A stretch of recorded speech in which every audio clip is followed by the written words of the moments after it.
What if a single television episode could bring you back to the year 1988?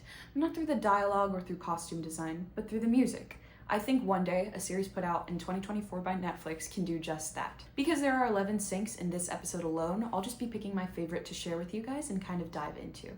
The music supervisor's name is Matt Biffa, and he's from London. I think being from there gives him a very unique cultural and historical knowledge of music, and that's where the TV show takes place, so it definitely adds to the story as well as just the accuracy of the time. The introduction was especially interesting to me because it starts with an original score made for the television show. I think starting with this, it has a melancholic monologue that's layered on top and kind of adds to the serenity of it. But then as the monologue goes on, it kind of mixes with the song called Your Love by Frankie Knuckles to have this more pop, fun, dancey, upbeat.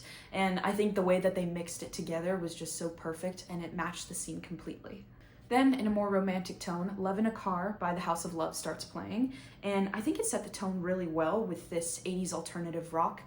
And it was kind of had an abrupt cutoff from the scene, and it made the scene feel pretty awkward, but that's how the viewer was supposed to be feeling.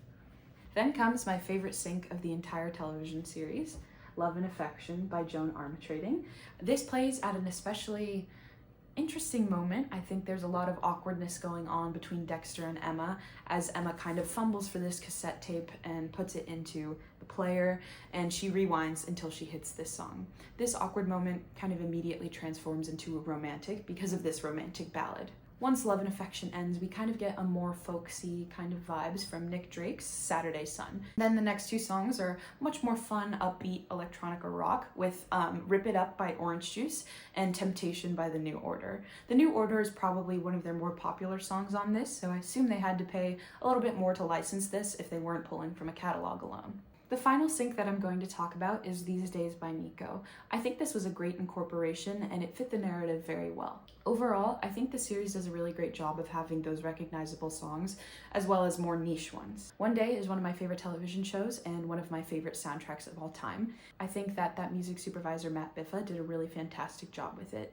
and I hope to one day be able to work on a project like that and to add to the narrative like he did.